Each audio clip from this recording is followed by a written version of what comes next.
जय हिंद दोस्तों, स्वागत है आपका हमारे YouTube चैनल में। अग्निपथ अग्निवीर की भर्ती अभी आने वाली है, उसी से रिलेटेड मैं डेली आपको एक इन्फॉर्मेटिव वीडियो लेके आता हूं। तो आज का जो वीडियो है वो है हमारा अग्निवीर में जो वेतन है, जो सैलरी है वो कितनी होगी, कितनी सैलरी मिलती है अग्निवीरों के, उसके बारे में हम इस वीडियो में डिस्कस करेंगे।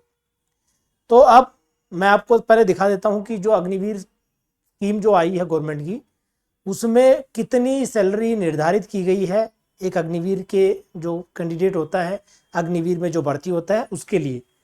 ये एक नोटिफिकेशन है किसी रिक्रूटमेंट एआरओ का, है ना। अब आप यहाँ पे देख सकते हैं सेवानिधि पैकेज, बहुत अच्छा नाम दिया है सेवानिधि पैकेज। और सेवानिधि पैकेज में आप देख सकते हैं कि अग्निवीर अगर जब सेलेक्ट होता है पहले साल में तो उसको 30,000 रुपये मंथली सैलरी मिलेगी, लेकिन वो आपको अकाउंट में नहीं आएगी। उसमें से भी 30% जो है गवर्नमेंट आपकी काट लेगी। तो इन हैंड सैलरी आपको मिलेगी 21,000, यानी हर महीने आपको 21,000 रुपये एक साल के लिए मिलते जाएंगे। और आपका 9,000 रुपये सरकार उसमें से काट लेगी, फिर 9,000 अपनी तरफ से कंट्रीब्यूट करेगी, और ये टोटल 18,000 रुपये हर महीने आपके एक सेवानिधि फंड करके एक बनाया गया है। उस सेवानिधि फंड में ये जमा होता रहेगा, डिपॉजिट होता रहेगा। 4 साल बाद जब आपका टेन्योर खत्म होगा, जब आपका टर्म यानी आपका जब एग्रीमेंट खत्म होगा, तो वो पैसा आपको मिल जाएगा करीब 10 लाख रुपए के करीब।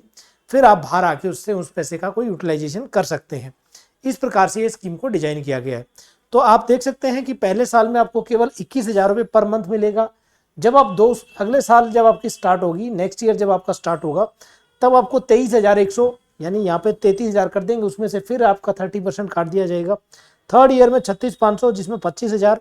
और जब फोर्थ ईयर यानी आपका जो आखिरी साल होगा, रिटायरमेंट वाला एज जो होगा, जब आप रिटायर होंगे अग्निवीर से, तो उसमें 40,000 रुपये आपकी टोटल सैलरी होगी, जिसमें से आपको केवल 28,000 रुपये दिए जाएंगे। 28,000 रुपये आपकी नेट सैलरी होगी, जिसमें आपको आपके परिवार या जो भी आपका लाइबिलिटीज़ हैं उसको आपको पे करना है। तो ये सैलरी पैकेज रखा गया है। ये सैलरी पैकेज जो है एक नौकरी के हिसाब से, और स्पेशली आर्म फोर्सेस की नौकरी, उसके हिसाब से बहुत कम है। बहुत सारे आपने अधिकारियों को देखा होगा इंटरव्यू में, न्यूज़ चैनल्स में, कि सेना में आज जो है आप उसको नौकरी समझ के ना आए, देश सेवा समझ के आए। तो बड़ी मोटिवेशनल बात बोली जाती है। बिल्कुल सही बात है कि सेना की नौकरी जो है वो अकेली नौकरी नहीं है, लेकिन वो देश सेवा के लिए है। बिल्कुल ये एग्री करते हैं। लेकिन उसका जो कमिटमेंट है, जो सेना में भर्ती होगा अग्निवीर या किसी भी उसमें, उसका कमिटमेंट फुल टाइम है। वो कोई टेम्परेरी नहीं है कि वो 6 घंटे के लिए जा रहा है, उसके बाद उसके पास अपना टाइम है कि वो फैमिली के लिए या किसी दूसरी चीज़ के लिए वो डेडिकेट कर सकता है। यानी ये जो भी उसको सैलरी मिलेगी, जो भी उसको पैसा ये मिलेगा, जो सेवानिधि मिलेगी, ये उसको उसके 24 आवर्स काम के लिए मिलेगा, 24 आवर्स कमिटमेंट के लिए मिलेगा। तो बिल्कुल मैं मानता हूँ कि देश की सेवा जो है बहुत सर्वोपरि है, जिसमें हमारा परमो धर्म है।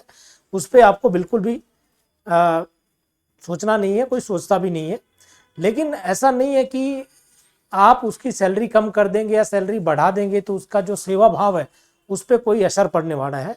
लेकिन एक लिविंग के लिए, एक अच्छी लिविंग के लिए आपको जो रिक्वायरमेंट है वो रिक्वायरमेंट है कि आप एक अच्छी लाइफ जी सकें। वैसे भी हमने देखा है कि हमारे देश में, हमारी कंट्री में कोई सोशल सिक्योरिटी नाम की चीज़ कुछ है नहीं, है ना।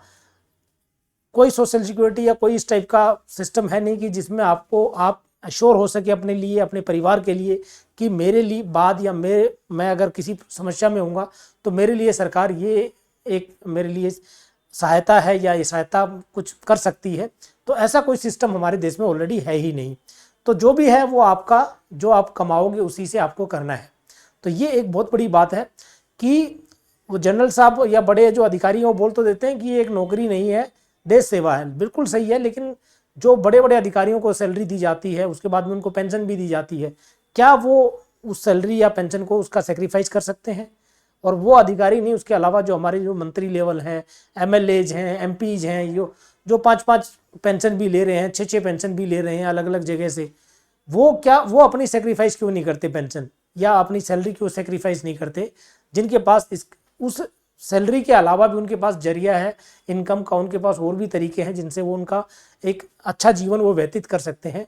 लेकिन एक जो यंग लड़का भर्ती होता है फौज में, अग्निवीर भर्ती होता है, उसके पास केवल एक ही जरिया है अपने पूरे परिवार को पालन पोषण करने के लिए, वो है उसकी नौकरी। जिसमें भी आपने वो जो इतनी सैलरी कम कर दी है तो वो कैसे अपना काम चलाएगा। तो ये काफ़ी सारे सवाल हैं, आप कमेंट बॉक्स में इन सवालों के जवाब मुझे दे सकते हैं। जो मुझे अच्छा कमेंट लगेगा उसको मैं हार्ट दूंगा और उसका लाइक और उनको मैं उसका जवाब भी दूंगा उस कमेंट में। तो आप बताइए कि क्या ये सैलरी जस्टिफाइड है एक जवान के लिए? 21,000 रुपये, 23,000 रुपये, 28,000 रुपये, 4 साल बाद 28,000 रुपये। ऐसे ही जो पहले जो आर्मी की या किसी और गवर्नमेंट जॉब की अगर बात की जाए, एंट्री लेवल पे भी इससे बहुत ज़्यादा सैलरी उनकी बन जाती है जहाँ पे उनकी सेवा स्टार्ट होती है। और ये तो 4 साल करके आ जाएंगे तो भी उनको उस लेवल पे नहीं पहुँच पाएंगे, बहुत बड़ी दिक्कत है। काफ़ी बच्चे जो सेलेक्ट हो रखे हैं वो अभी बताते हैं कि सर हमें जो सैलरी मिलती है उसमें से बहुत कम हमारे पास बच पाता है, हम ना तो घर दे पाते हैं, और घर दे दिया तो फिर हमारा खुद का काम चलना बड़ा मुश्किल हो जाता है, क्योंकि इतने पैसे में जो आजकल की महंगाई और जिस तरीके का आजकल जीवन स्तर चल रहा है उसमें इतने पैसे में गुजारा करना बहुत मुश्किल है। तो ये सरकार को सोचना चाहिए कि अग्निवीरों की जो सैलरी है एटलीस्ट उस पर तो आप 4 साल के लिए रख सकते हैं, लेकिन उनको एक रेगुलर सैलरी तो मिले जितना एक रेगुलर सोल्जर को मिलती है। आप 4 साल बाद उनको निकाल के उनको बेरोजगार कर देंगे वो ठीक है, लेकिन अभी जब तक वो उस सेवा में है, जब तक वो सर्विस में है, तब तक एटलीस्ट उनको इक्वली रखा जाए, उनको उतना ही रखा जाए जितना बाकी सर्विसेज में है, किसी और में है। प्राइवेट जॉब में भी इससे के करीब बहुत सी ऐसी जॉब है इनसे ज़्यादा सैलरी जहाँ पे मिलती है ना। बैंकिंग से लेके सिविल की जो सेवाएं हैं, स्टेट गवर्नमेंट की जो नौकरी हैं, पुलिस की जो नौकरी हैं, पैरामिलिट्री की जो नौकरी हैं, उन सब में इनसे ज़्यादा सैलरी है।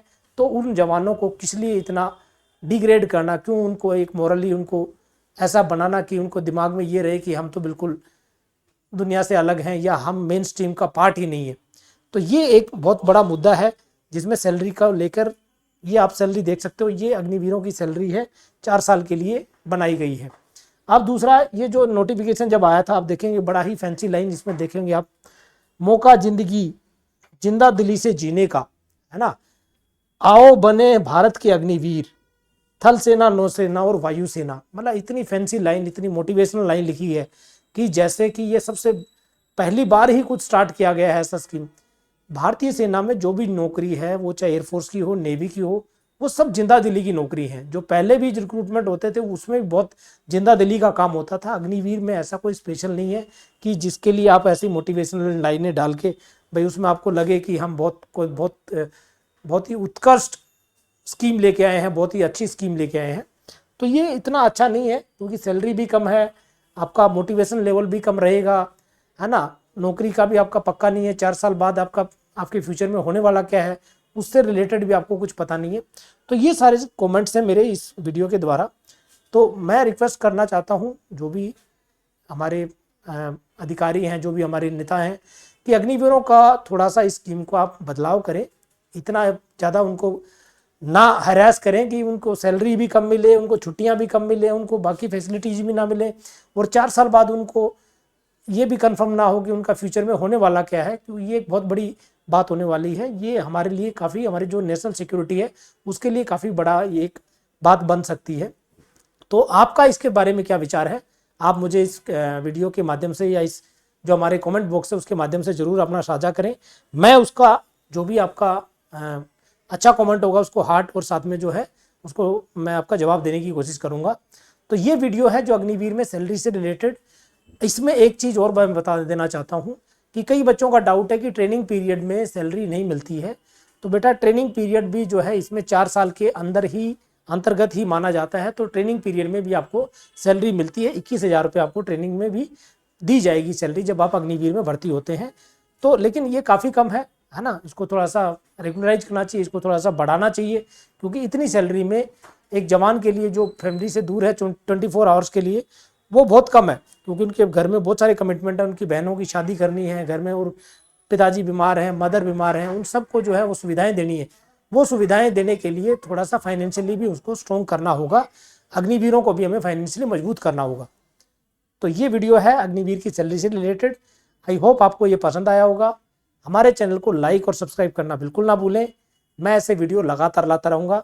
आज के लिए इतना ही। जय हिंद, जय भारत।